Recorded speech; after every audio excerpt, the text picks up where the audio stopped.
Imam veliku čast. Sagovornik je trener svih trenera Miroslav Ćiro Blažević, sada trenutno na funkciji šefa stručnog štaba Tuzlanske Slobode. Prvo pitanje za vas se naravno nameće, otkud baš Tuzli i da li ste, koliko ste zadovoljni sa izdanjem vaših momaka na utakmici protiv Crvene zvezde koju ste izgubili sa 3:0? Ja sam trener koji sam imao privilegiju da treniram i najveće klubove, ali nikad se nisam libio odazvati onima koji ne pripadaju toj kategoriji najvećih. Tako da sam trenirao i male klubove, relativno male. Evo sad sam i trener jednog drugoligaša i to me niti malo ne smeta, jer posao kojim se bavim već 50 godina je moja ljubav, moja potreba da radim. Pokušao sam da ne radim i ovih mjesec dana možda su mi bili najgori u mom životu i shvatio sam da ću otići tamo gdje me prvo zovu. Izvali su me u Kini, ali Kina je bila predviđena za veljaču, njima počinje prvenstvo u 3. mjesecu. I onda je obitelj malo bila skeptična da idem tako daleko. Javila se Tuzla. U isto vrijeme nešto malo kasnije, o satima se radi, javio se i Travnik, bratstvo iz Travnika. A onda, znaš, po onoj narodnoj, ko prvi do djevojke, njegova djevojka, tako sam se ja opredijelio za Tuzlu, za ovu avanturu koja je delikatna, ali ja ću pokušati napraviti ono što pristalice i navijači Slobode priželjkuju. Kao što sam već rekao, pitao sam vas da li ste i koliko ste zadovoljni izdanjem protiv Crvene zvezde? Prvo poluvreme osobito sam jako zadovoljan, ali istini za volju da me neko pitao pred utakmicu bi li bio zadovoljan da bude 3:0, 3:1, odmah bi pristao. Tako da nemam sad pravo da ja žalim za Crvena zvezda ima u svom kadru igrače koji još uvijek ne ispoljavaju svoj talenat onako kako će to, nadam se, u toku prvenstva koji ih očekuje ispoljavati i želim im od sveg srca da napokon prekinu tu dominaciju Partizana i da osvoje prvenstvo Srbije. Svojim igračima ste pre meča u motivacionom govoru pored ostalog poručili da Sloboda praktično 3 puta igra sa Zvezdom, zar ne? Nisam to njima rekao, ne daj Bog, jer ima tamo par mladića koji mogu priželjkivati još da će se sresti sa Crvenom zvijezdom, ali istini za volju većina njih su igrali 3 puta protiv Zvijezde. Prvi put, zadnji put i nikad više. To je ipak bila privilegija za njih igrati protiv jednog tako renomiranog protivnika, protiv evropskog prvaka. Može Zvijezda biti u stanovitoj krizi i danas i sutra i za godinu dana i 5 godina. Ona je uvijek jedan brend, ona je uvijek nešto značajna, izuzetno značajna u familiji, u obitelji nogometa na cijeloj planeti. Kako ste zadovoljni sa ovom ekipom Tuzlanske Slobode i sa pripremama u Sloveniji? U Sloveniji su ljudi jako sretljivi i mi se tu osjećamo jako dobro. Uvjeti su sasma prihvatljivi. Istina je da je stadion daleko nekih 20 minuta s autobusom, ali teško je danas u ovim poremećenim klimatskim uvjetima naći neko mjesto koje je idealno. Tako da sam ja jako zadovoljan sa realiziranim programom. On se odvija po zamišljenom planu, tako da se nadam da i ovaj ostatak priprema će se razviti onako kako je to bilo do sada. Vidjeli ste to na ovoj ozbiljnoj provjeri protiv Crvene zvezde, otprilike gde ste trenutno sa ekipom Slobode, da li se nadate da će to biti dovoljno za povratak u prvu ligu, odnosno Premier ligu Bosne i Hercegovine? Ja sam vidio danas ono što je za jednog trenera najvažnije. to je dosta individualno. Neki trener tako ne misli. Ali ja znam da je nekad bolje odstraniti nego dovesti. I danas, pogotovo drugo poluvreme, to drugo poluvreme mi je pokazalo kako neki igrači nemaju kapacitet da realiziraju ovo što je stavljeno pred menom. Što se tiče stadiona Tušanj, čujemo da se prilično renovira u posljednje vreme. Kakva je infrastruktura? Činjenica je da predsjednik i gradonačelnik su našli zajednički jezik i da oni zajedničkim snagama žele vratiti slobodu na mjesto koje je objektivno pripada, da su u eliti bosansko-hercegovačkog nogometa. I svi se jako trude, tako da i renoviranje stadiona će isto biti u skoro vrijeme i da će stadion Tušanj biti u jednom novom ruhu i što je jednako tako jako važno za sve one koji dolaze na stadion, da su u jednoj komfortnoj situaciji, ali važnije od svega da ti navijači imaju satisfakciju u rezultatu. I na meni je jedno breme koje ja istini za volju nosim dobro i nadam se da ću ga iznijeti tako kako oni priželjkuju.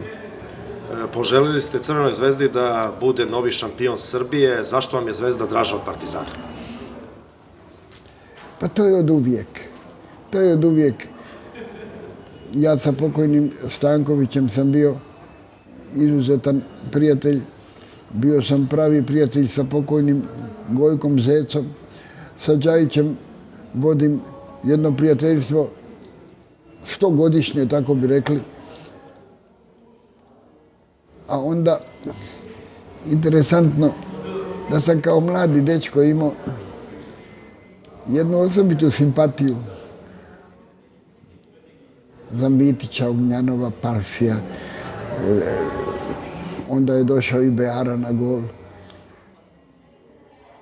Oni su bili neka vrsta aristokratskog kluba. I svi mi koji imamo simpatije za Crvenu zvijezdu strahovito žalimo da, ja konkretno smatram, da vlada Srbije ima jednu nespretnost ekstremnu da o jednoj takvoj instituciji što je Crvena zvijezda ne napravi, jer ona jedina može napraviti napor da je vrati na poziciju koja njoj objektivno pripada.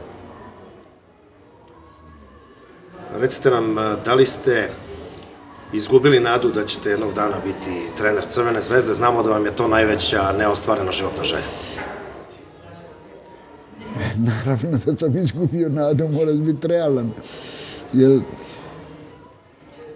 ja imam stanovitu dob i mislim da Crvena zvijezda momentalno ima jednog jako kvalitetnog trenera i uvjeren sam da će on sa svoje strane, ove najvitalnije tehničke strane, napraviti potrebno da Zvijezda bude ono što bi morala biti. Ali neće moći bez ekonomske pratnje.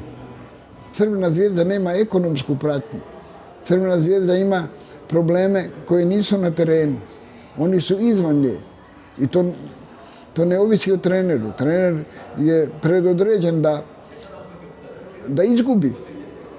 Ako nemaš sve ovo, jer on počinje ono nezadovoljstvo, počinje sve ono što se veže na to, ako nemaš ono elementarno, redovitu plaću, osobiti stimulans, jer nitko više ne igra za ljubav.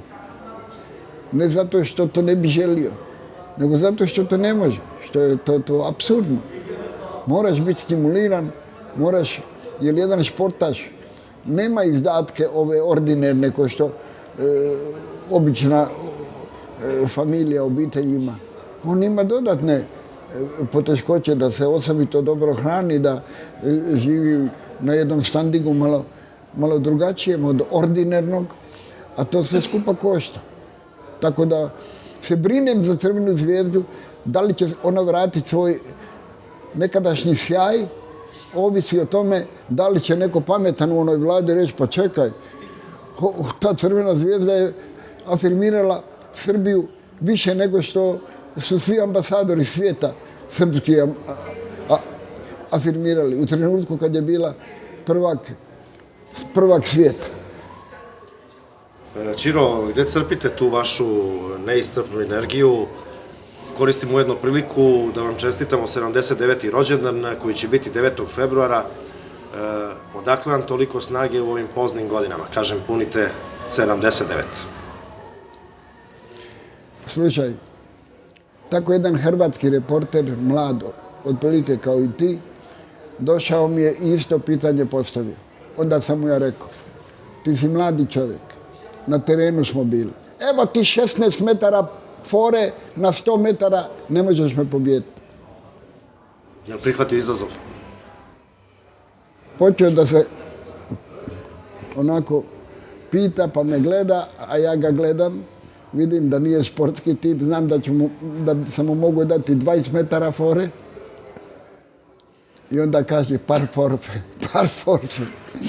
Da, tako nemoj se čačkat s menom, znaš, i podvlačiti ovo da sam ja stari, jer ću tebe izazvat na 100 metara, pa ćeš vidjeti da ja nisam stari. Dobro, u svakom slučaju sve čestitke i sve najbolje povodom 79. rođendana. Interesuje me, po vašem mišljenju, da li mediji više vole Ćiru ili Ćiro više voli medije? To je recipročna ljubav. Nema ljubavi ako nije recipročna. Ja sam doživio grozne ljubavi koje se zovu neuzvraćena ljubav. I patio sam tako da sam skoro umro od patnje. Ali ovdje to nije slučaj. Narod mene voli jer zna da i ja njega volim. I otud taj fenomen i Ćiro pederu i to je sve iz milja.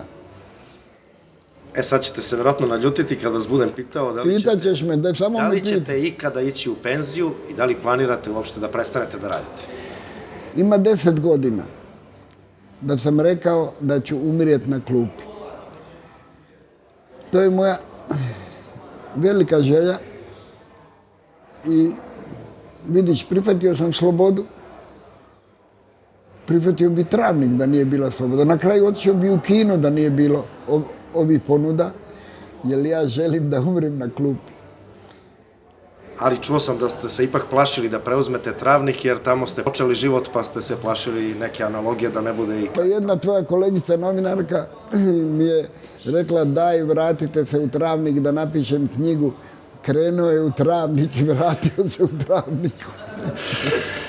Dobro, ono što je po meni ovako možda i ključ ovog intervjua, za nas u Srbiji sigurno najinteresantnija tema, da konačno otkrijete gledalcima pravu istinu, ali baš pravu istinu o tome kako je Robert Prosinečki otišao iz zagrebačkog Dinama i prešao u Crvenu zvezdu. Rekli ste nam da nije istina sve ono što se pisalo, da vi njega niste umeli da procenite i slično. Sad da ti nešto kažem. Čovjek koji je prebolio 2 raka, a ja sam i prebolio, koji je nedavno operirao i kičmu. On se ne kune u zdravlje. A ja ću ti se sada zakleti u moje zdravlje, da ću ti reći istinu, ali onu suštu istinu.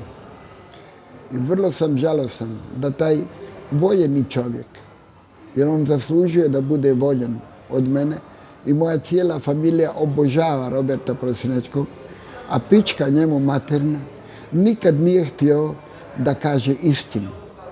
A istinu će sada vaš Ćiro da vam ispriča, na zdravlje vam se kunem da ću ispričati čistu istinu.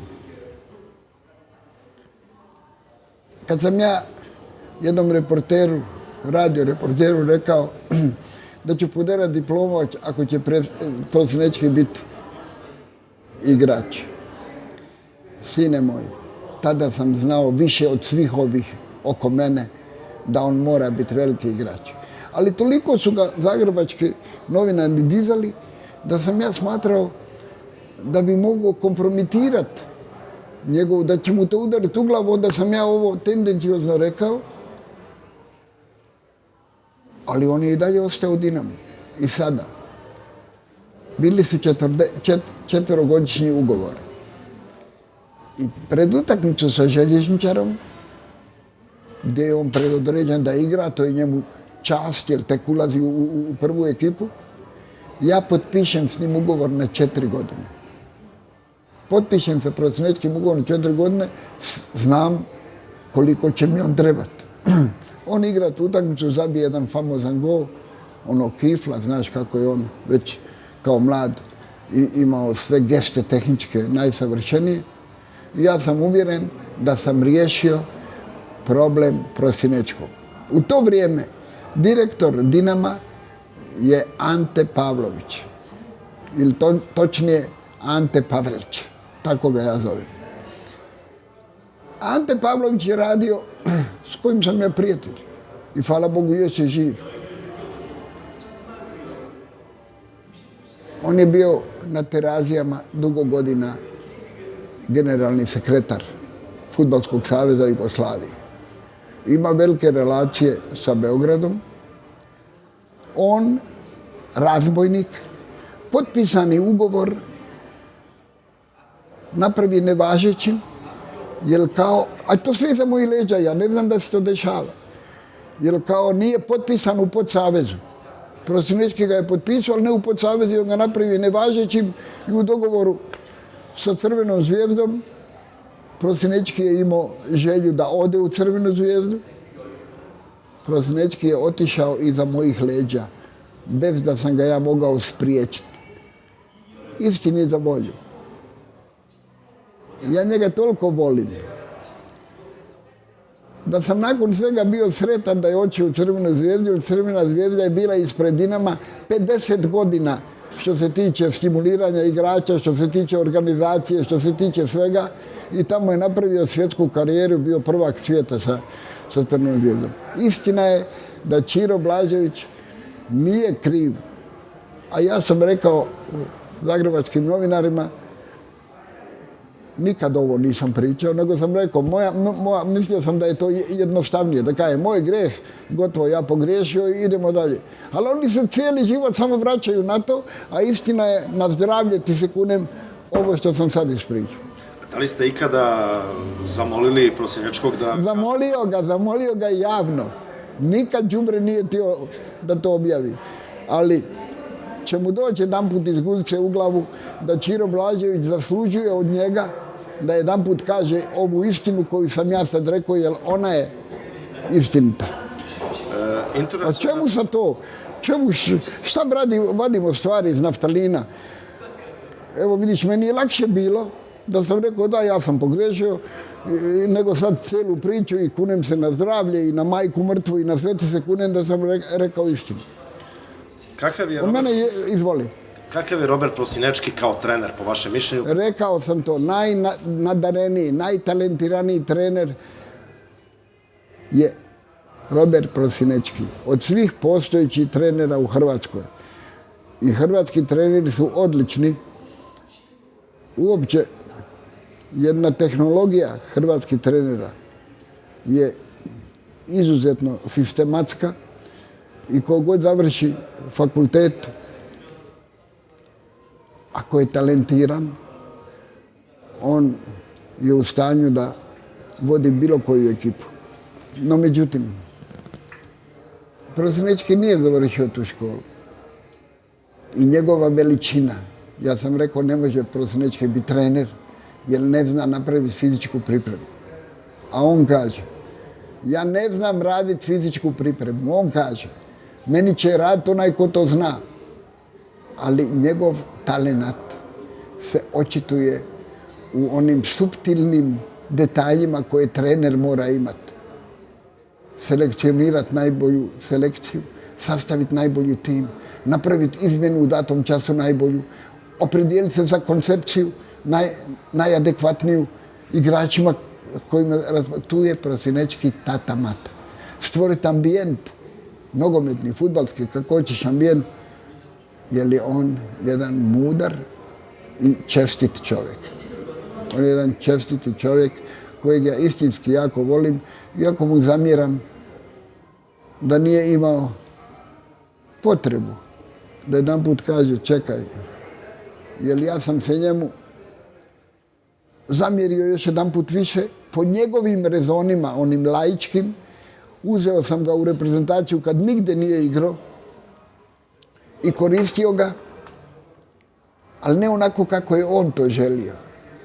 Jer ja sam s njim akrobacije izvodio. Nije bio u natjecateljskoj formi, jer se nije natjecao, ali sam ga iskorištavao toliko koliko sam smatrao da on može dati. I onda me zajebe smrtno, ja bi bio šampion svijeta da ga novinari, tvoje kolege, nisu pumpali stalno, šta on meće Jurčića, ne meće tebe, i on meni simulira povredu 2 dana pred Francuskom, tako da ga nisam stavio kad su Blana isterali, da sam ga stavio njega, ali nisam znao je li povređen ili nije. Tako da Prosinečki, on me prati cijelu karijeru, jer vi čačkate mečku, Prosinečki, evo ti sad istina, pa ti sad odluči kako hoćeš. Upravo ste mi uzeli to sljedeće pitanje koje je bilo vezano za neigranje Prosinečkog u polufinalu svjetskog prvenstva. To ste objasnili da jednostavno niste znali da li folira povredu ili je stvarno povređen. Ipak on vam je vratio na najbolji mogući način u borbi za 3. mesto, bio je jedan od najboljih igrača. Pa on je jedan od najboljih igrača na svijetu. Ali nije imao neophodnu snagu da igra 90 minuta. Ja sam dao točno koliko on meni može dati. I logično je da sam mu ja danas zahvalan ko što bi on meni morao biti, jer onaj gol protiv Nizozemske koji on zabio, to je samo on mogu. Ali sam ga je zamijenio. Jer, sine tatin, ja sam trener, ja sam pravi trener. Ja nemam nikad neku predrasudu, bit ću protiv tebe, bit ću za ovoga. Ne, vi ste za mene moji sinovi svi isti. Ali ja sam odgovoran. I strategija, jedan bitan faktor u nogometu. Nogomet, utakmica je borba. Borba, viteška borba. Viteška, ali borba gdje strategija igra značajnu ulogu, gdje trener mora biti vojskovođa. Ja znam šta sam trebao i koje poteze povući da bi došao tamo gdje sam došao. I da završimo možda sa Prosinečkim i tom celom pričom oko njega. Pa jesi li malo umoran od toga? Ne. Pa ti me maltretiraš cijelo vrijeme oko Prosinečkog, čovječe. Da li Prosinečki, po vašem mišljenju, zaslužuje da bude selektor Srbije ili možda neke druge reprezentacije već sada, ili mora još da radi na sebi da bi to zaslužio? Evo vidiš, Prosinečki bi bio poslije mene najbolji izbornik. U to sam uvjeren, jer biti izbornik je nešto drugo od onoga biti trener. Izbornik bira, a tu je on izuzetno nadaren. Da izabere najbolje, da ih posluži najbolje, tu se očituje talenat jednog izbornika i konkretno Prosinečkog koji to ima. Jer u reprezentaciji sine tatin. Nikad ni Ivanković, ni Katalinić, nikad niko nije metar jedan dao rada, samo sam ja radio. Jer fizičku pripremu ja sam sažvakao bolje od bilo koga. Prvo na sebi, jer kad sam ja preuzeo jedan značajan klub u Švicarskoj, onda sam profesoru Gabrieliću, mom prijatelju kod kog sam diplomirao, zamolio ga da mi on napravi pripreme. A te pripreme su bile ruski sistem ili istočno-njemački u to vrijeme. Gdje je to bilo? 6 tjedana, 2 tjedana bazična, 2 tjedna specifična, bazična priprema, specifična i uigravanje. I ja sam imao taj program, a u to vrijeme ja i Merckx, onaj famozni biciklista, imamo iste pulsove, 44. Mogu sam trčati maraton. I ja taj program probam na sebi i vidim da ne mogu. Da sam ga kojeg slučajem pokušao provesti u Švicarskoj, isterali bi me iz Švicarske kao čovjeka koji uništava kardiovaskularni sistem svojim igračima, I rekao sam, jebem ti Gabrieliću, volim te, danas se ja brinem o njegovom sinu, jer prije nego što je umro, ostavio mi ga je u amanet da se ja brinem o njemu i brinem se u njemu. Trener je u Dinamo i ne dam da ga iko dira, vodi ove mlađi uzrast, ali sam ja program fizički napravio na sebi. I što je najinteresantnije, Bilić ima kvalifikacije za evropsko natjecanje i mene moli taj program da bi po njemu radio. A ja mu kažem, istinu. Slavene moj, kad bi ti radio te pripreme koje sam ja radio s vama, ti bi bio zadnji. Jer svaki dan evolucija nogometna, ona te gazi ako je ne slijediš. I ako se ti oslanjaš na pripreme od prije 5 godina, ti si konzervativan, ti si staromodan.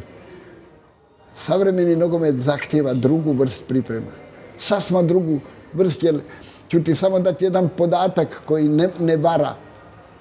U vrijeme moje reprezentacije 1,30, 1 sekundu i 30 desetinki imao si vremena da realiziraš svoju zamišljenu ideju.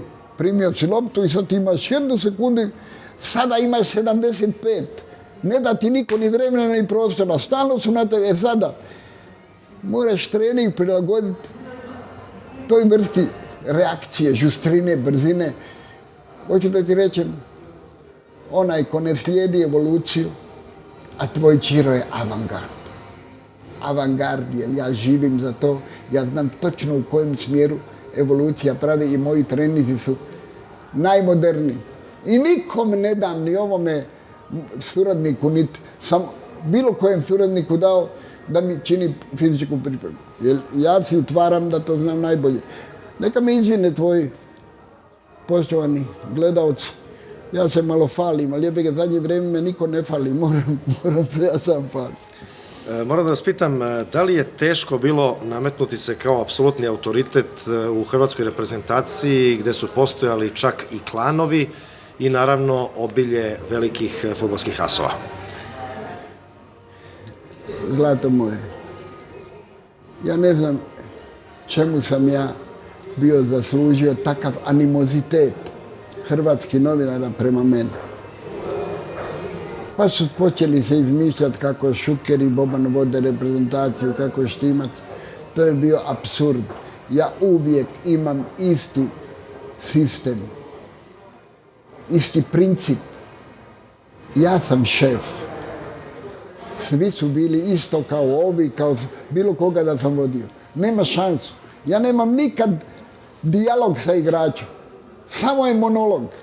I tako je bilo i sa Šukerom, sa Bobanom i sa svima.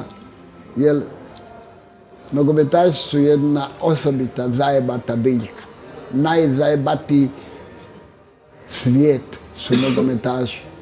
Oni su regrutirani uglavnom iz problematičnih socioloških sredina i onda najedanput je popularan i lovu dobio i sve i udari mu u glavu. I ajde ti s njim vodi dijalog, nema šansu. Da sam ja ušao u dijalog sa igračima, ja nikad ne bi trajao 50 godina. Samo je jedna metoda. Monolog. Ja govorim, a ti slušaš. Ja govorim, a ti moraš slušati. Čim on progovori, onda odmah, ne pričaj! Ne pričaj. To sam naučio u Čačku. U Čačku sam bio u vojsci 2 godine. I desetar kaže, zašto si ti danas markirao kad smo kamenje kupili? Druže, da sam, ne pričaj! Sad reče fino svom desetaru, zašto si ti markirao kupljenje kamenja? I ja počnem, druže, da sam, opet ne pričaj. I tako me izludio. Ne pričaj. To sam naučio u vojsci, jer u vojsci je red. U vojsci je red. Hoćeš nešto da kažeš, ne pričaj, jer ćeš nositi pljuce i riba ćeš, ićeš u rikverc. A u Čačku mene natraju da vozim u rikverc, a tako je hladno bilo. Kad sam vukao onaj tarač, sve led ostaje iza. Tako da su mene trenirali u životu. Nisam imao trenera ovako kakav sam ja. Ali sam analizirao koji trener opstaje, koji traje dulje, a koji ne traje nikako. Nikad pedagog trener nije mogao ostati dugo. Samo tiranin.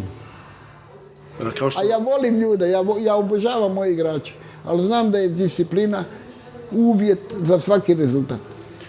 Ako možete da objasnite koji su klanovi to postojali u hrvatskoj reprezentaciji i da li je bilo nekih sukoba između njih? Slušaj, čekaj, sine, ja ću ti ukratko reći. U 6,5 godina nijedan konflikt nije bio. Ali ga je trebalo spriječiti u izvoru. Trebalo je znati, probuditi afinitet jednog igrača koji je afinitet imao samo za tebe. Ti si mu bio prijatelj.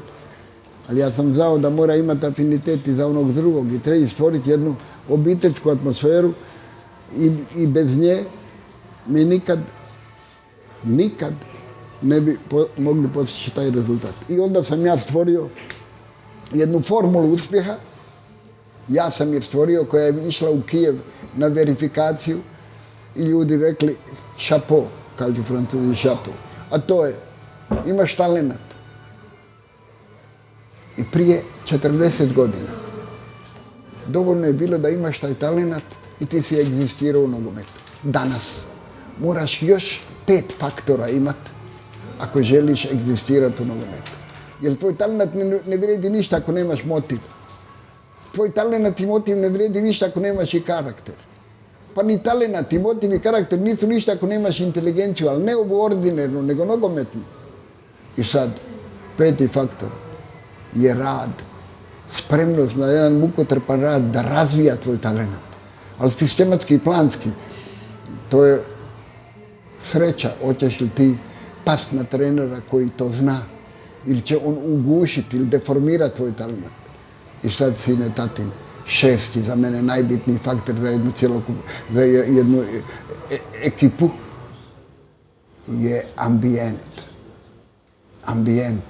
Da nema podvaljivanja, da nema anomalija, da se svi vole. Tu je trener odgovoran. Da se posluži sa najvećom laži da bi stvorio taj ambijent. Kad ti dođe igrač i kaže, šefe, ovaj ne može igrat, mi trčimo za njega, onda ti kažeš, nikad to nemoj reći, jer on mi je rekao, hvala Bogu da imam njega koji trči za mene. I tako ih miriš. E sad, ima taj 7. faktor u kojeg ja ne vjerujem. To je sreća.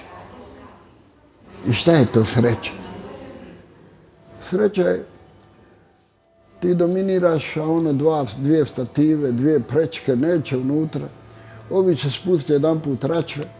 Ali ako si svih 6 faktora stavio u točku, onda će doći 8 puta pred gol. I ne može 8 puta stativa i prečka. Još što sam se raspričao, daj malo, sad ću biti kraći. Idemo odmah na sljedeće pitanje. Ko je najbolji fudbaler kojeg ste vi lično trenirali, a ko vam je sa ex-ju prostora također najbolji, a da ga niste trenirali? Po meni najbolji fudbaler, govorit ću malo srpski, najbolji fudbaler ovih prostora je Safet Sušić. Ja sam sa Šekularcem gledao u Parizu utakmicu Paris Saint-Germain, gdje mi Šekularac kaže, Batačiro, pa ovaj bolji od mene, mamu mu je. Da. A od igrača koje ste vi trenirali, ko vam je najbolji? Čuješ, ja sam imao privilegiju da sam trenirao i famoznog Buručagu, Dešampa, koji je danas selektor francuske reprezentacije, pa Desailly-a, ali ću ti reći jednu istinu. Najveći igrači svijeta su igrači našeg podneblja. Tu mislim i na Crnogorce i na Makedonce, naravno Srbiju, Hrvatsku, mi smo sigurno najbolji.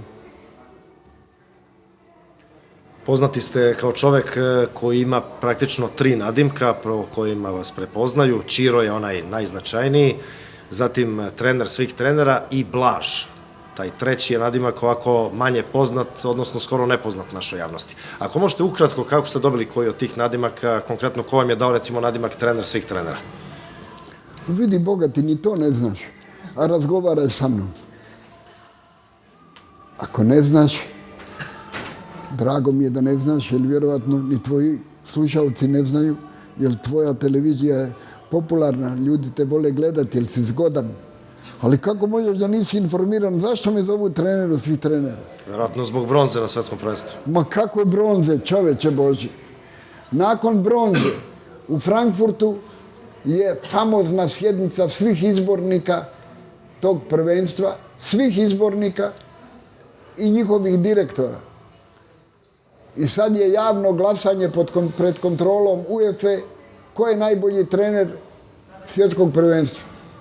80% mojih kolega, ja ne znam engleski da bi ja intervenirao, daj za mene, glasaju za mene. I kad je ovaj glavni čovjek iz UEFA postavio Gresu, Francuzu, pitanje zašto je to, jer su podijelili u grupe, pa je onda grupe tako da sam 80% ja dobio titulu trener svih trenera, sad ću ti pokazati da imam tu pobjedu, dobio zlatni sat od UEFA kao takav, ali slušaj me, pita ovaj iz UEFA Gresa zašto niste za Emi Žakea glasali, jer on je prvak svijeta.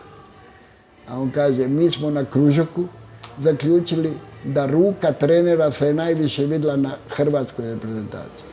I ja sam zvanično trener svih trenera.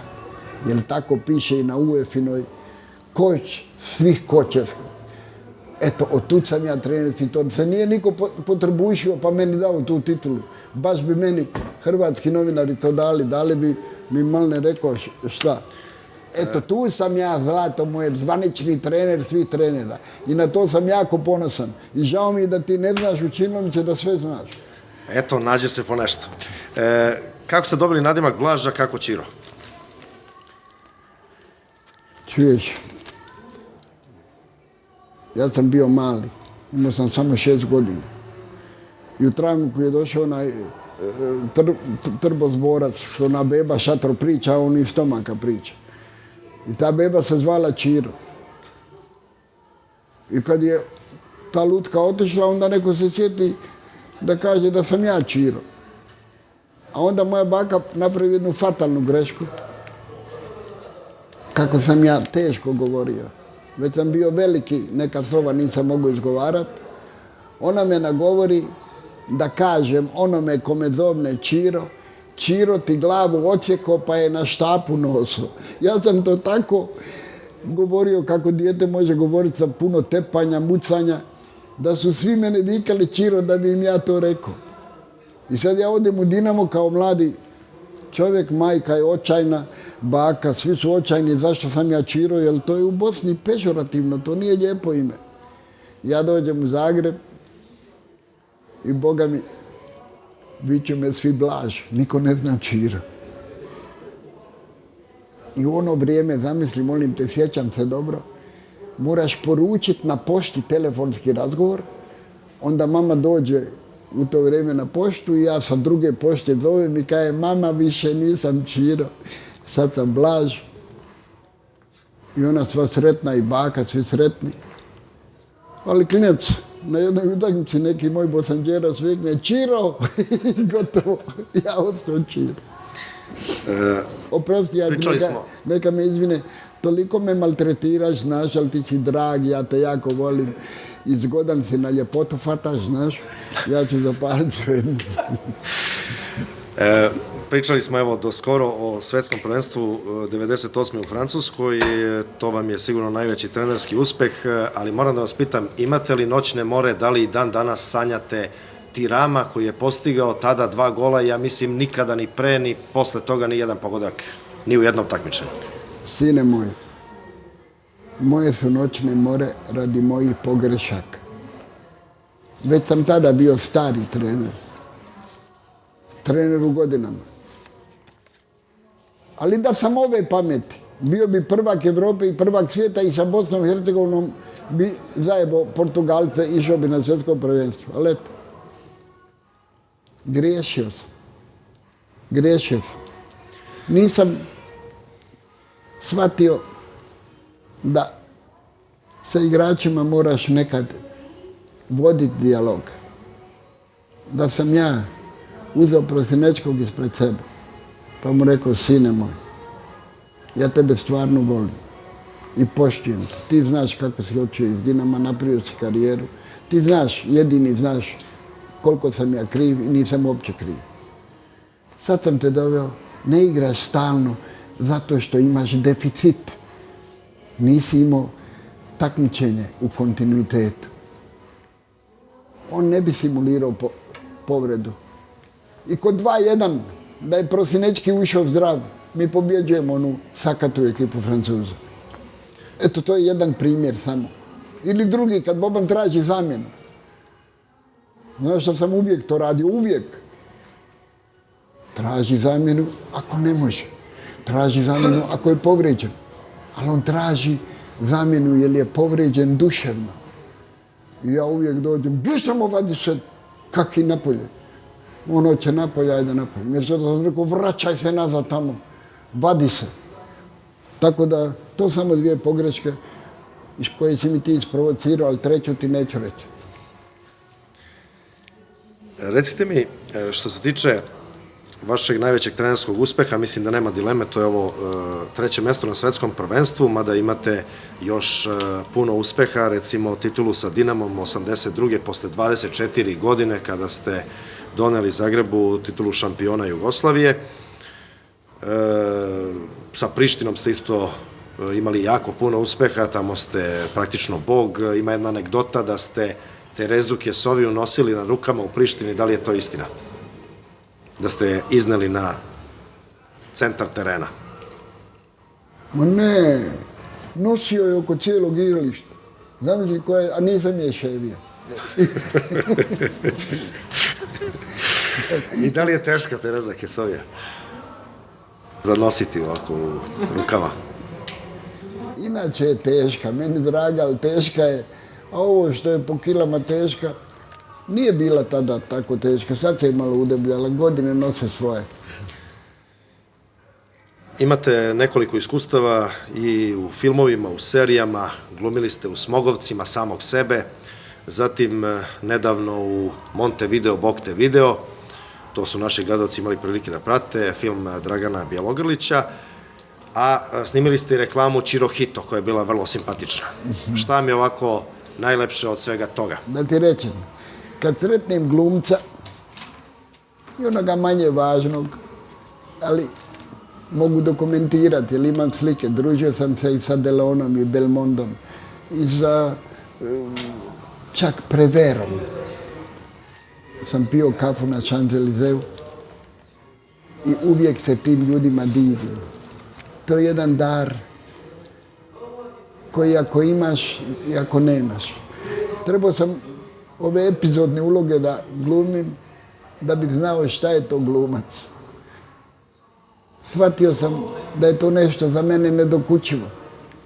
I shvatio sam uopće, jer sam puno stvari u životu probao, da sam ja samo trener. Ništa drugo ne znam. I vrlo je bitno u ovom mojoj formuli uspjeha talenat. To je nadarenost za nešto. Ako si pogriješio struku, pa nisi otišao tamo zašto si nadaren, onda je to osuđeno na kratak vijek. Zato je jako bitno se preispitati. Molim te, moja majka je htjela da budem svećenik. Toliko sam volio moju majku da sam otišao u samostan da budem svećenik.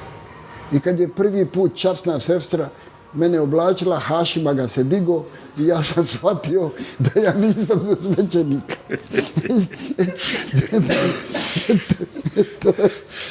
Ćiro, pričali smo o vašim najvećim trenerskim uspesima.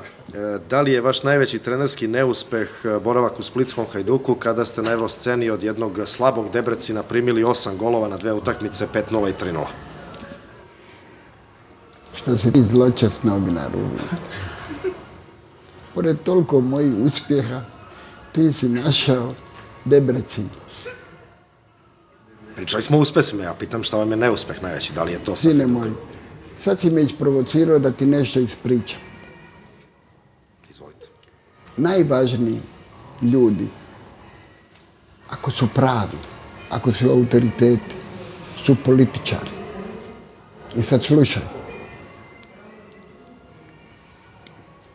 Ja u Splitu igram 2 utakmice koje moram pobijediti. Dansku i Sloveniju. Ali bura i ono, ja nisam ništa kriv, Ladić neke golove primio. Mi odigramo neodlučno. I odluči Šojić, predsjednik, da se mene makne. I dolazi tvoj kolega Tironi, koji je bio glasnogovornik, i kaže, molim vas, dajte ostavku, jer predsjedništvo je odlučilo da vi odete. Vidiš, nisam ovo nikom pričao, svaka ti čast. Ja sam bio očajan, jer znam kad trener mora otići. Kad ga vojska više ne sluša. Ovdje to nije bio slučaj. I samo što su oni otišli, ja sam u 4 zida u svojoj kući, telefon zove Tuđman. I Kramarić, generalni sekretar, kaže, hoće predsjednik odmah da vas vidi. Ja brzo kod predsjednika, njemu padaju na očale i viče, šta je, dajete ostavku? Ne, predsjedniče, oni mene teraju. Ko vas tera? Predsjednik Šojić. Idite kod Šojića odmah. I ja brzo kod Šojića, on je imao uvučenu u Frankopanskoj ulici svoju banku. Na trotuaru me čeka Čiro, najveći trener. Ovaj mu rekao, ideš klavir svirat ako Čiru smeniš. Čiro, najveći trener, ove budale hoće da te smire. I ja tako ostajem. Sad slušaj me dobro. Sad je Sanader to što je bio Tuđman. Ali ne, on je prvi ministar. Ja sam u Kraljevici i on me zove u Baltazar na ručak. Ja kažem, Ivo, mi smo si na ti. Ja sam u Kraljevici, ne mogu stići. Ovaj ministar, nije važno sad kako zove, ministar kulture i nečak šta je, Biškupić. On mu kaže, Ivo, Čiro neće da ga se vidi s nama. On je tamo pa Šalić, generali, ovo. Što nije istina. A on kaže tako, daj mi telefon. Grgiću, zove predsjednik Hajduka. Sutra ujutro rano da se Čiru smijenio iz Hajduka. Sutra ujutro me smijeniš. Ja sam preživio Debrecen. Ja sam osvojio ovaj super kup sa Hajdukom. Sa Dinamom odigrao neodlučno gdje sam izgazio i stvorio ekipu koja je počela ići. Ja sam prebrodio Debrecen, ali Sanader je naredio da ja žalim za takvim autoritetima koje u Hrvatskoj danas nema. Mamić može raditi šta god hoće. Nema autoriteta koji će mu reći ne možeš tako. Hoću da ti kažem, politika je najvažnija i zato sam žalostan da srpski političari nemaju refleks da shvate da moraju od Crvene zvijezde napraviti ono što ona zaslužuje da bude. Sad smo dotakli i temu pokojnog predsjednika Hrvatske Tuđmana. Da li je istina ono što se govorilo godinama da vam je on sastavljao tim, odnosno reprezentaciju? Ma teram vas u pičku, mile, pa dile, pa dajte, molim vas, o čemu govorite? Pa sine moj, slušaj. To ste sami pričali. Pa ja to pričam. Na medijima hrvatskim ste govorili, Tuđman me zove, kaže stavi Ladića da brani i tako dalje. Ma nije istina, sine, šta bi čuješ. Ja sam si jedini dozvolio praviti zajebanciju, da zabavljam građane. Predsjednik Tuđman igra kart. I za mene je isto Ladić prvi golman. Ali ja znam koliko on voli Ladića i on kaže, igrajući karte, ovako kaže. Dajte, hoćemo li znati tu formaciju protiv Ukrajine? I ja krenem iz zajebancije. Mrmić, kako ja rečem, Mrmić, on baci kartu. A ja vičem, Ladić, Ladić, Ladić. Pa to, kako bi, Tuđman je papcima vjerovao svojim ministrima i prvim ministrima i davao im, a kako neće meni, kojem se divio 82. godine i tad smo mi stvorili jedno intimno prijateljstvo. Ja sam imao s njim odnos samo pred drugima, predsjednici, inače smo si bili na ti. Joj, što si grozno. Sad kad smo kod njega, sad sam siguran da ćete da eksplodirate sljedeće pitanje. Sad ja ću se kontrolirati. Gledao sam vas svojevremeno, znači svojim očima, na Hrvatskoj radioteleviziji. Prilog je pravio Božo Sušec. Kako pratite i kako ste veoma ponosni što pratite, ako se ne varam, jedanput ili dva put nedeljno su se igrali teniski mečevi, dublovi. Na jednoj strani nepobedivi dubl, Franjo Tuđman i Bruno Orešar.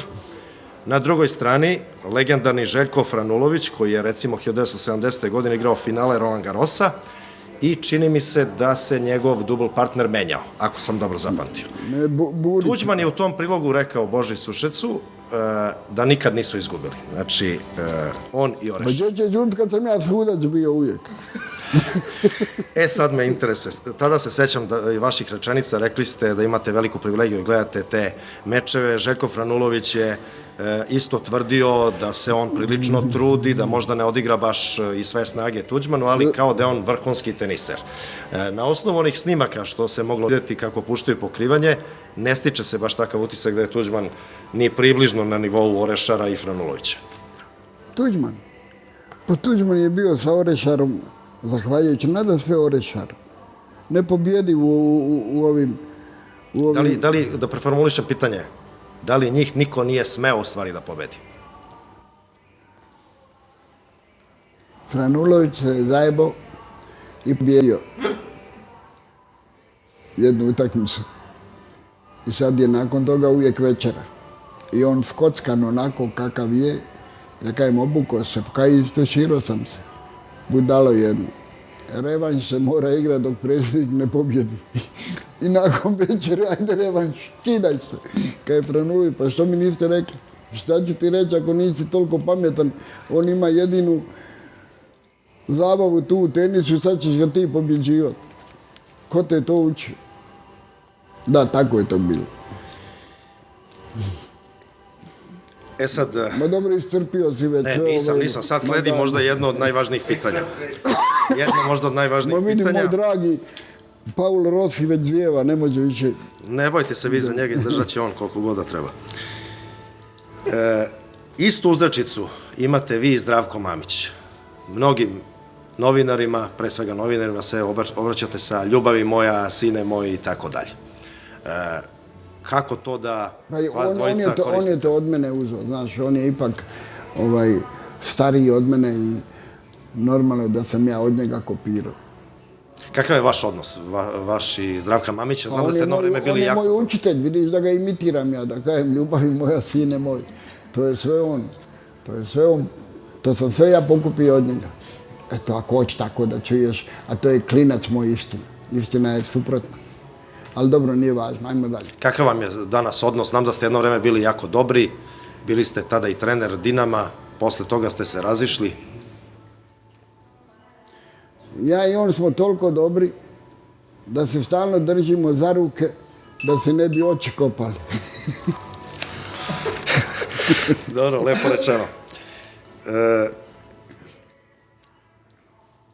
U vašoj trenerskoj karijeri... Pa hoćeš mi še završiti čovječe? Jer i tebi je više... U vašoj karijeri veoma veliki problem predstavljala je međunarodna afera sa finansijskim malverzacijama u Nantu. Šta se tada sve dešavalo? Šta sviraš, čovječe, svako može doći u zatvor i jeboti čovjeka koji nije bio u zatvoru. Svi veliki ljudi su bili u zatvoru, ali osuđen je samo krivac. A ja nikad nisam bio osuđen, nego samo dobio jedno izvinjenje da su se zabunili. Tako da ne mora se truditi da meni nađe crnu mrlju, jer ja nikad u životu nisam zaslužio da za bilo šta odgovaram. Ja imam jedan moral koji mi nikad nije dozvolio da povredim šport, da povredim čovjeka i da napravim neko zlo. Nikad. Uvijek sam to osuđivao jer ja sam jedan human čovjek koji volim ljude, ne pravim nikad razliku za nečiju opredjeljenost, nego poštivam svakog čovjeka i volim jednostavno ljude. Nasilje mrzim i sloboda mi je uvijek bila kao jedan uzor čovječanstva i svaku vrstu nasilja apsolutno ne odobravam. Bila je ona afera Tapi. Pa čekaj, to je ta afera. Da. Ma daj, ma nema, ma daj. Brzo će biti kraj, još samo imam par... Ma Pavle Rossi više te stera u pičku. Evo i Čivo da Da. Imamo još par pitanja. Nije puno, evo verujte, ovdje je skoro sve isprecrtano. Još malo pitanja. Kažete nešto za Kapela i Travnik, ono što ste nam juče rekli. Pa da, zamisli, molim te. Ja kajem da sam najveći trener na svijetu, kaju Kapelo, ma jebote Kapelo, da je on rođen u Travniku, ne bi ni do Turbeta došao. A ja došao do Pariza, iz Travnika. Lako je vama iz Beograda. Beograd je 2,5 milijunski grad. Vi nemate pojma koliko ste značan. Ali Crvena Zvijezda, niste se potrudili da uvjerite vladu da treba vratiti joj izgubljeni sjaj. Čiro, kada pričamo o aferama, jedna afera sigurno je zanimljiva za naše gledalce. Navodno se radi o transferu Piksija Stojkovića iz Zvezde u Olimpik iz Marseja. Po nekoj priči vi ste navodno prebacivali novac za FK Sarajevo. Uopšte mi nije jasno na osnovu čega se prebacuje novac sad Sarajevu kada Piksi iz Zvezde odlazi u Olimpik Marseja. Jel možete to da objasnite? Prvi put to čujem. Odakle što je? Našao sam to na internetu. Na internetu, slušajte me, djeco moja. Sad sam skoro umro od straha. Na internetu piše Čiro Blažević poginuo. Danas. Čiro Blažević poginuo u Smartu, ili ja vozim mali Smart po gradu. Ja poludim jer moj sin se zove isto Miroslav Blažević. Sad procrne neko poginuo mi sin u pičku materinu. I zovem sina i hvala Bogu javite, vjerujte mi, djeca moja, presvuko sam potkošuju, u času sam sad znojan bio. I sad ti meni kažeš što piše, poginuo Čiro, jebote Bog, to piše. Dobro, pričali smo i o politici. Bili ste predsjednički kandidat u Hrvatskoj 2005. godine. Kakva su vam sećanja na to? Prognoze pre izbora su govorile da možete da osvojite 1 do 2% glasova, međutim dobili ste čak ispod 1%, 0,80%. Pa ja se zajebavao, jesi normalno. Pa ništa niste shvatili. Koji je bio cilj vaše kandidature? Zajebancija. Ja volim da zabavljam građane. Moj prijatelj Charlie Chaplin, on je moj prijatelj. Ja sam s njim u Veveju gledao, jer ja sam bio trener Veveja, on živi u Veveju, već je bio u godinama. On mi je rekao, pa šta ovi ljudi meni zamjere da tolike novce zarađujem, a ja činim najtežu stvar na svijetu. Nasmijavam ljude. I ja sam vas nasmijavao. I ti mene nasmijavaš sa svojim pitanjima glupim, neistinitim, neosnovanim. Recite mi za predstojeće svetsko fudbalsko prvenstvo. Reprezentacije koje ste nekada vodili su se plasirale. Hrvatska, Bosna i Hercegovina, dobro, tu je Iran, ali to nas manje zanima. Kako tumačite neuspeh Srbije i dokle mogu Hrvati i Bosanci, po vašem mišljenju?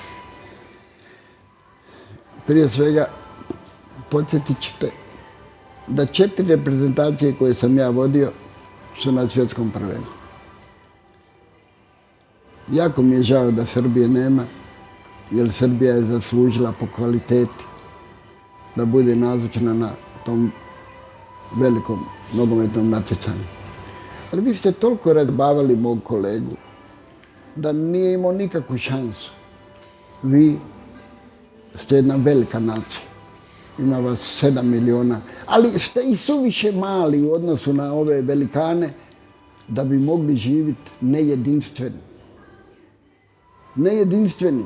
Ja sam izgubio evropsko prvenstvo jer sam napravio fatalnu grešku, silencio de štampa i posvađam se s novinarima i posvađam se sa onim koji su najvažniji.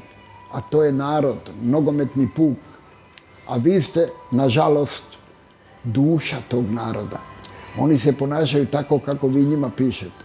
Vi ste razvalili reprezentaciju bez da ste imali svijest kako bi trebali biti jedinstveni, kako bi trebali biti iza tog jadnog mog kolege, koji je to, hvala Bogu, još uvijek ustoličen. Ja mu želim sve najbolje, jer je on jedan veliki patriota, jedan čovjek sa jednom izuzetnom nogometnom karijerom i mislim da je dobar izbornik. Da li za sebe smatrate da znate sve o fudbalu ili dan danas po nešto novo možete da saznate? Jebo ti čovjeka koji misli da sve zna. Ja stalno istražujem, ja stalno učim, ja hoću da budem avangard, jer moje godine su moja najveća opasnost. Kad bi ja bio konzervativan u mom radu, onda bi vrlo brzo rekli, star je. Ali ja svaki dan donosim mojim igračima nešto novo. Ja respektiram savršeno metodiku koja nalaže objasni, demonstriraj, repetiraj do automatizacije. A onda objašnjavam tako da neko to prihvati oralno, neko vizuelno. Moram i nacrtati. I o svemu vodim računa da bi svoju funkciju trenera obavio tako kako treba. I ja nisam konzervativan trener. Ne mogu. Ne mogu to biti. Jer slijedim svaki novi bilten, svaku novu glupost što neki nadri trener napiše, ja pročitam i znam da li je glup ili da li je svrsishodan. Da li po vama može jednog dana da zaživi regionalna fudbalska liga? Jednog dana da je, ali momentalno nikako. Da li ste vi za to? Ja jesam za to. Ja jesam za to. Koji civilizirani čovjek nije za to? Pa ja sam civilizirani čovjek. Ali poznajem situaciju koja je takva da za sada bi samo konflikte stvarali. Da li je tačno da obožavate čokoladu? Znamo da ste strastveni kolekcionar skupih stvari, satova i umetničkih slika. Čak znam za podatak da vas je neko prevario, da vam je podvalio neki falsifikat kad je u pitanju slika. Čuješ, mene su ovi prodavači varali. I ja angažiram akademskog slikara da mi pomogne da me ne varaju. A oni kupili akademskog slikara i opet su me varali. Tako da ja nažalost nemam neku značajnu kolekciju, ali tako, znaš kako, jedan iskompleksirani siromah, što sam najviše bio, najveći dio života sam bio siromah i onda na jedan put dođem do neke situacije pa počne se praviti važan. Mene zovu ovi kolekcionari pravi iz Švicarske, hoće li se trampiti za ovaj sad, ja papak, ja sam mali kolekcionar, ali kako imam tu popularnost nogometnu, onda ovim se da sam tako, ću ti se pohvaliti, da su mi ušli u kuću preko balkona i odnijeli 4 značajne slike. Slušaj, molim te. I moj pokojni prijatelj Jakov, koji je umro, ima svoj hotel i on ima veze sa podzemljom. Kažem, Jakove, ukrali mi slike i kako je sin ostavio ključeve auta, uzeli auto i odvezli slike. Kaže, sutra će ti vratiti auto. Vidim da je on upućen. I vratili auto, gdje su slike? Kaže, već u Nizozemskoj. Ali nabavit ćemo ih. Ispričajmo.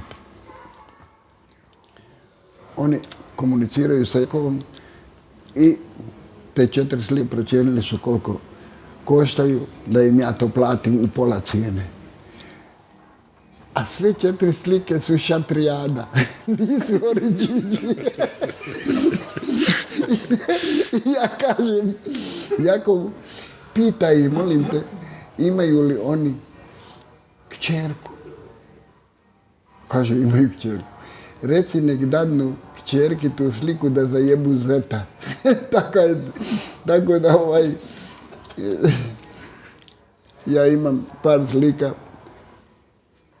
koje su značajne, ali nisu tako značajne da bi ja sad se pravio s tim važan. Snimljen je i dokumentarni film o vama pod nazivom Ćiro. Kako ste zadovoljni sa tim filmom? Čuješ, sine moj, toliko tvoji kolega hoće da pišu knjigu o meni. To je tako deplasirano. Jer ja gledam puno ovih prepotentnih ljudi koji pišu knjige. Puna knjižara knjiga, niko ih ne kupuje. Moja knjiga sa izaći.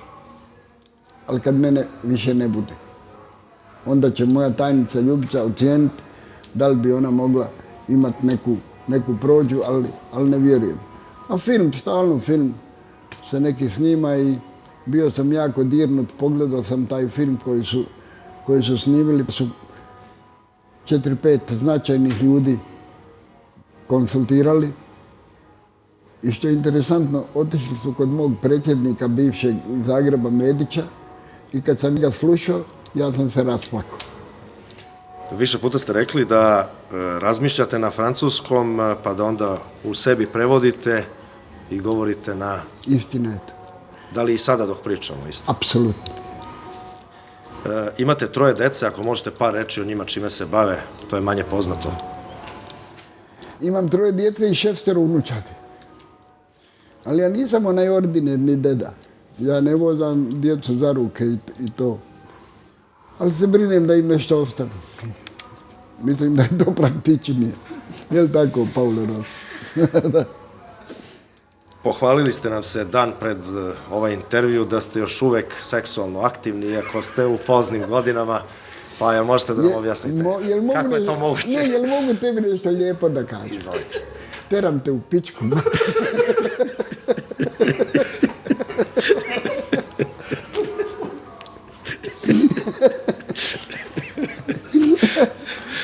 Jesi grozan. Pa diže me iz kreveta, burazeru. Gledalce to najviše zanima, ako možete to da vam kažete. Ma šta hoćeš da ti kažem? Istinu. Znam da ste imali, da ste bili teško bolesni. Daj, zovi direktora da istiramo ovog čovjeka. Slušaj, hoćeš li prestat, Boga? Pa slušaj, sad si kulminaciju napravi.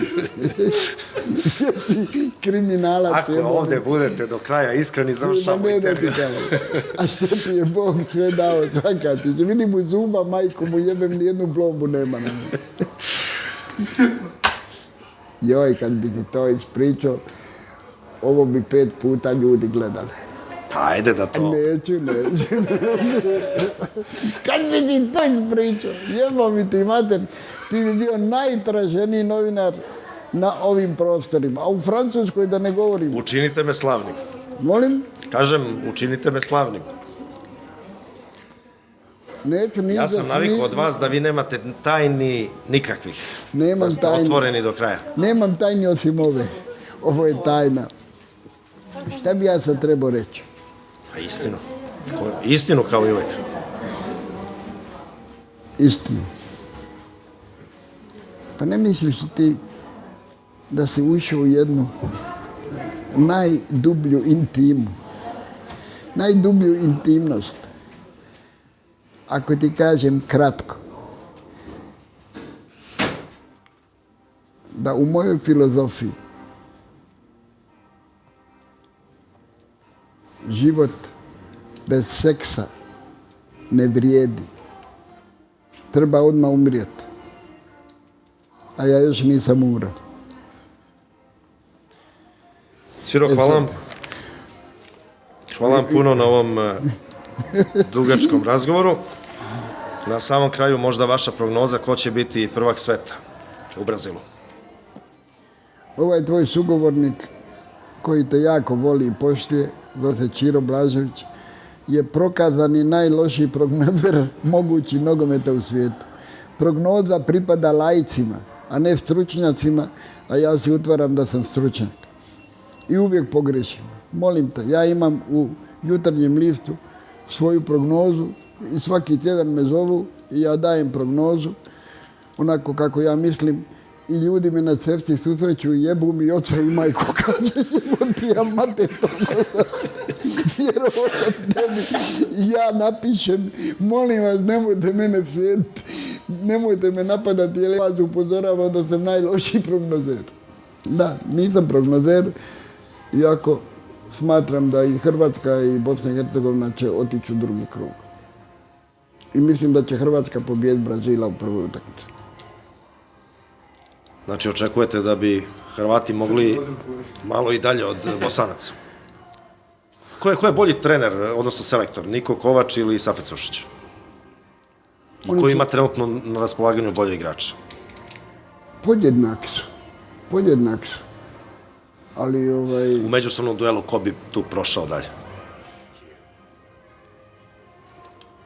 Hrvatska ima jedan rating, jedan autoritet, jer je 20 godina bila u 10 najboljih po ovoj FIFA-noj rang listi i tu je možda njezina prednost, ako je to uopće prednost. Ali to je jedna neizvjesna utakmica da se slučajno njih dva susretnu. Iako kažem, dajem prednost Hrvatskoj, upravo radi činjenice da imaju više internacionalnog iskustva. I kao bukvalno posljednje pitanje, ko je za vas, da li ste imali nekog trenerskog uzora i ko je za vas najbolji fudbalski trener svih vremena?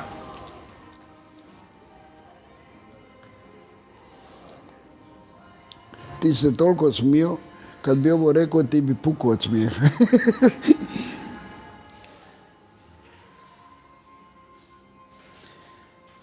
Imao sam jednog divnog trenera, Ostoja Simić.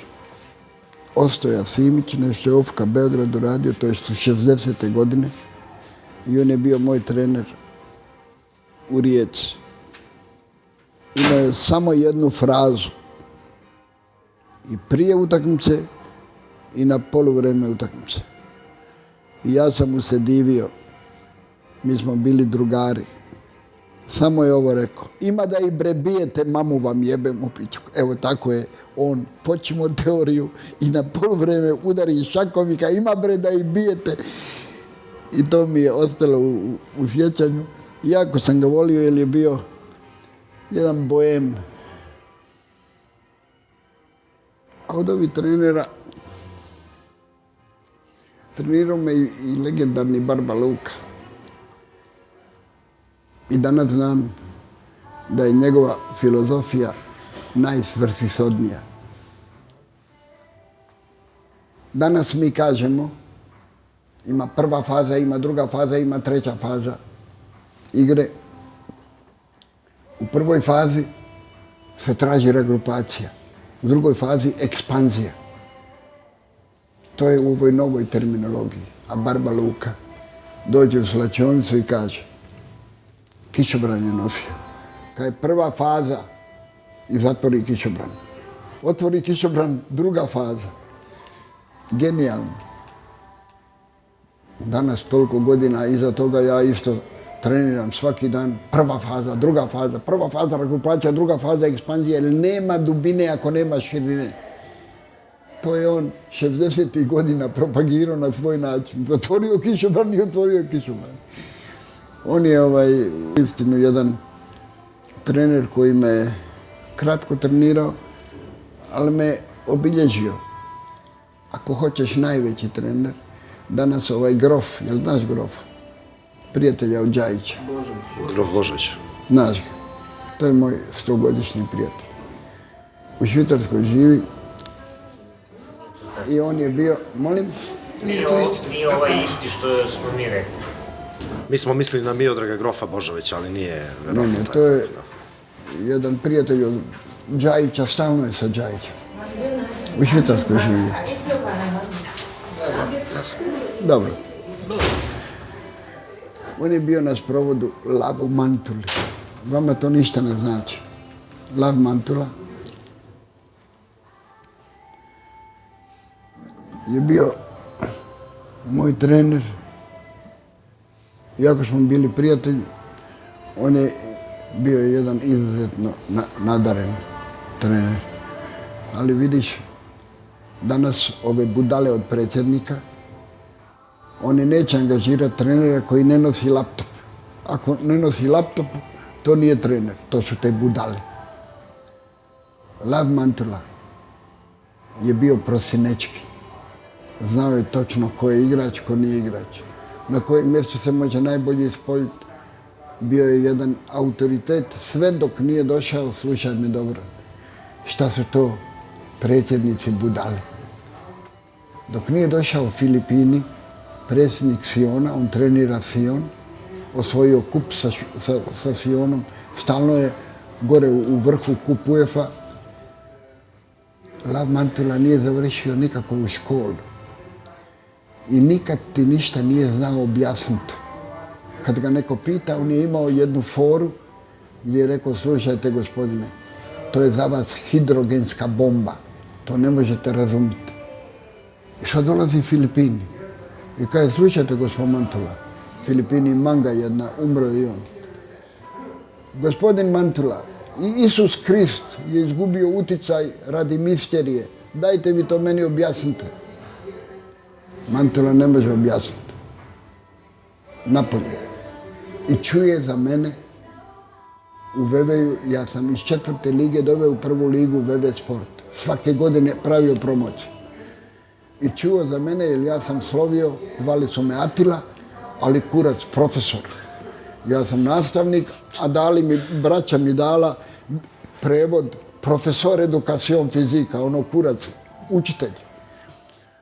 I mene zovu profesorom i on kaže daj mi profesora. I Mantula mene zove kaže Čiro, majko mu jebem, misterome, oče tebe. Jer ja nisam znao objasniti, a ja napravio grafikon, aerobno, anaerobno, transformacija, ono, formula uspjeha.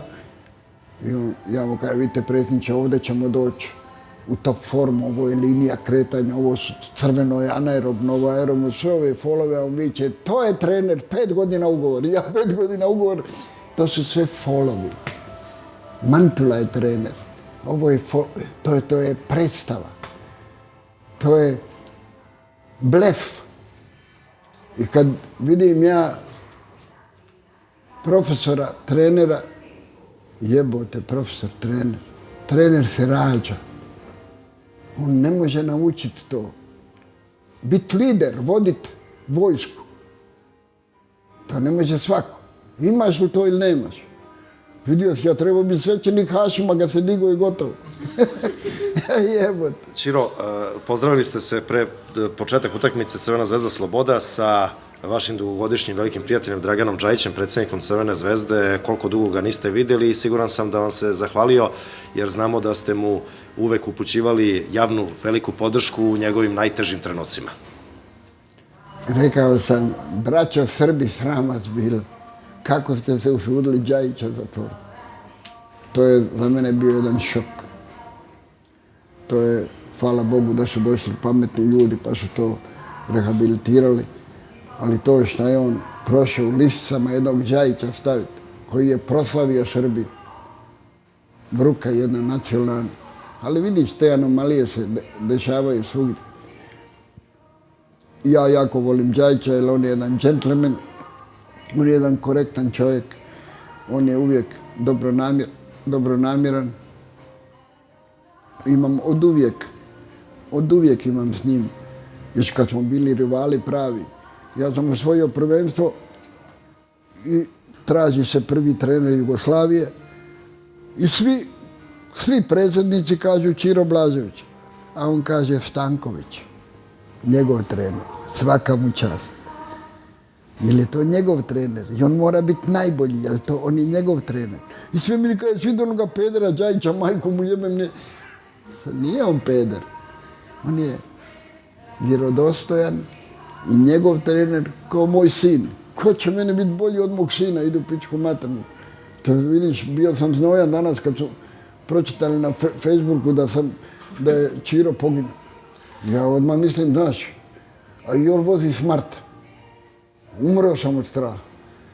Moram da vas pitam jedno hipotetičko pitanje. S obzirom da smo svi ubeđeni da ćete živjeti večno, kada bi ipak usledio toliko željeni poziv Dragana Džajića danas, sutra, kroz godinu dana, dve, nebitno je, da preuzmete Crvenu zvezdu, da li biste prihvatili da budete njen trener? Samo ko bi mi dali adekvatnu lovu da znam da imaju pare. Bez toga ništa. Slušaj, sine, tati. Ovaj tvoj čovjek. Rekao sam ti, potužio sam ti se. Znaš što znači 2 raka preživiti? Pa kičma. I svi kažu zdravlje. A Čiro Blažević kaže, da, zdravlje, ali najzdraviji čovjek bez para, gotova bolest. Ja da nemam para, ja bi bio psihički bolestan. U ovoj dobi, 50 godina sam trener i da nemam lovu. Sad nemoj misliti da imam neku lovu, znaš, nije to, nisam ja neki multimilioner. Ali sam si osigurao stanovitu starost, svakom unuku sam stan kupio da mogu doći na školovanje, da imaju. I sad sam najbo. Ne znam šta ću s tim stanovima. Sad ovaj blesavi Linić, porezna nekretnina, ode u pičku maternu. Pa dobro, ali ako imate dovoljno novca, možda biste mogli danas, sutra iz ljubavi da vodite zvezdu. I uz neku minimalnu, ono koliko može zvezda da plati. Onda bi oni pokazali svoju slabost. Nije zvijezda Tuzla. Zvijezda mora imati nivo. I da li bi vas prihvatile Delije, šta mislite? Da li bi? Delije, zvezdini navijači, da li bi vas prihvatili? Koliko god ti sumnjaš, prihvatili bi me više nego što ti misliš. Jer ja se njima nikad nisam zamirio. Da li su to možda najbolji navijači na ovom eksiju prostoru? Najvjerniji. Najvjerniji, znaš ono, 2 reči. Zvezda, zvezda. Samo zna 2 reči. Ne sjećate se vi toga. Kako da ne? Znaš kako navijači su znali reći. Ja umem bre samo da kajem 2 reči. Zvezda, zvezda. Da, ne sjećate se toga, to u moje vrijeme je bilo jako aktualno. Sad ima drugo, zvezda je život, sve ostalo su. Kako? Zvezda je život, sve drugo su sitnice. To sad pevaju. Ma zamisli. Pa dirljivo u pičkom materu. Čiro, mnogo vam hvala. Da se pozdravimo, da vam poželimo sve najbolje na mestu trenera Slobode. Evo ti od srca, sine moj. I naravno sve ostale timove koje budete vodili. Čuješ? Kad konsultiram moje godine, mater mu jebem u pičku. Onda sam pesimista. A šta ćeš, to je život. Sve čudno je da sam još živ. Sine moj, ja dođem u Sion, da bi bio igrač. Ali kurac koljenom 3 puta operiran, oni vide da sam invalid, kad je radit. Ja dođem, pokajem čovjeku, profesor edukacije u fiziku, uvjeren da će mi dati. Parlem u francais ništa, italijano ništa, njemački ništa, engleski ništa. Na sina vam se kujem. Ode u čošak, donese mi metlu, kaje, alele, profesoru, mamu ti jebem kad ne znaš mi jedan jezik. Metlar!